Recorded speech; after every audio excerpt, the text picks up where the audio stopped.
ये कहानी साल 1921 की है। भारत अंग्रेजों की गुलामी के खिलाफ सुलग रहा था।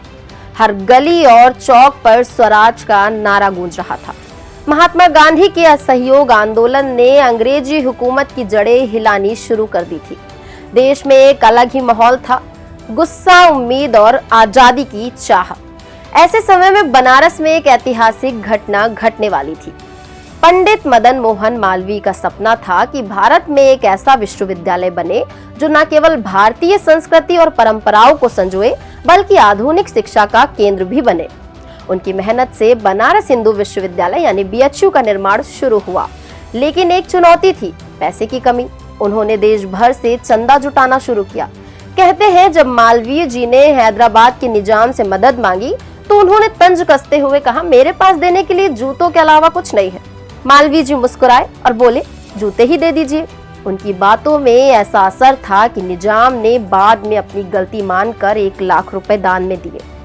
13 दिसंबर 1921 को BHU का उद्घाटन होना तय हुआ। ब्रिटेन के राजकुमार प्रिंस ऑफ वेल्स इस उद्घाटन के लिए आने वाले थे, लेकिन ये इतना आसान नहीं था। उस समय गांधी जी का असहयोग आंदोलन अपने चरम पर था। गांधी जी ने उद्घाटन का विरोध करने का ऐलान किया।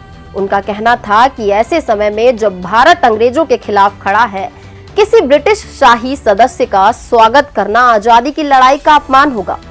मालवीय जी का नजरिया अलग था। उनका मानना था कि शिक्षा और राजनीति को अलग अलग रखना चाहिए।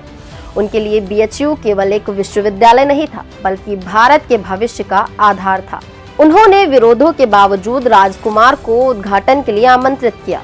13 दिसंबर का दिन आया। बनारस की गलियां विरोध और समर्थन के नारों से गूंज रही थी। एक तरफ गांधी जी और कांग्रेस के कार्यकर्ता थे जो राजकुमार के दौरे का विरोध कर रहे थे। दूसरी ओर मालवीय जी अपने सपनों को साकार होते देख रहे थे। प्रिंस ऑफ वेल्स ने BHU का उद्घाटन किया। ये दिन केवल BHU के लिए ही नहीं, बल्कि भारतीय राजनीति और शिक्षा के लिए भी ऐतिहासिक था। मालवीय जी के लिए ये उनकी मेहनत का परिणाम था।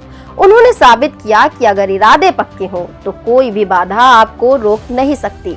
गांधी जी और मालवीय जी के विचार अक्सर अलग होते थे।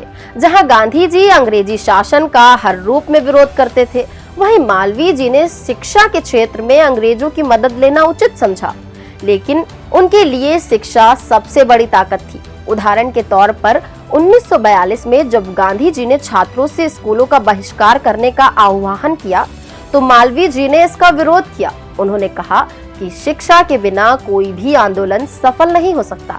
पंडित मदन मोहन मालवीय का जीवन हमें ये सिखाता है कि महान कार्य धैर्य, संघर्ष और कड़ी मेहनत से ही संभव होते हैं, चाहे वो निजाम से चंदा मांगने की घटना हो या गांधी जी से वैचारिक मतभेद। मालवीय हमेशा अपने उद्देश्य के प्रति समर्पित रहे।